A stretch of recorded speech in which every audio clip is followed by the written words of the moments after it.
नमस्कार साथियों, जैसा कि मैं पहले भी इलेक्ट्रिसिटी के बारे में क्लास लेता आया हूँ और पिछले क्लास में मैंने करंट के बारे में बताया था। इस बार मैं आपको करंट, वोल्टेज और रेजिस्टेंस तीनों के रिलेशनशिप के बारे में बताऊंगा। उनका आपसी संबंध क्या है।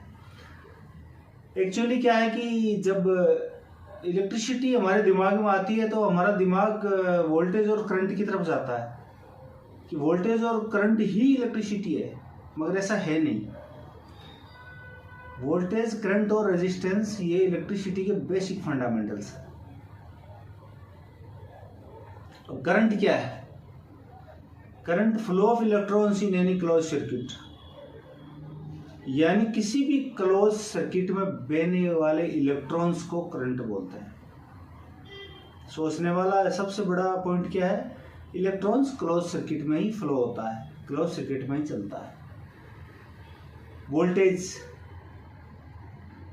ये pressure which is drive to current in any close circuit, यानी वोल्टेज वो प्रेशर है जो इलेक्ट्रॉन्स को क्लोज सर्किट में फ्लो होने के लिए चलने में मदद करता है।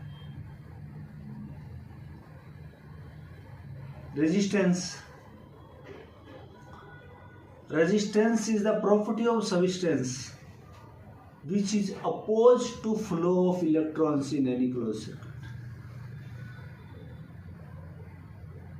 यानी रेजिस्टेंस सब्सटेंस की वो प्रॉपर्टी है जो इलेक्ट्रॉन्स को फ्लो होने में बाधा उत्पन्न करता है। वोल्टेज है, करंट को फ्लो होने में मदद करता है। रेजिस्टेंस है, करंट को फ्लो होने में बाधा उत्पन्न करता है। अब ओम्स लॉ क्या बोलता है? इन तीनों के रिलेशनशिप के बारे में, तीनों के रिलेशन के बारे में ओम्स लॉ क्या बोलता है?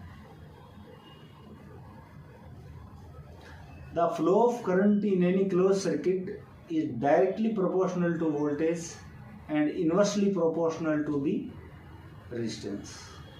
किसी भी सर्किट में चलने वाला करंट वोल्टेज के समानुपाती होता है और रेजिस्टेंस के विलोमानुपाती होता है।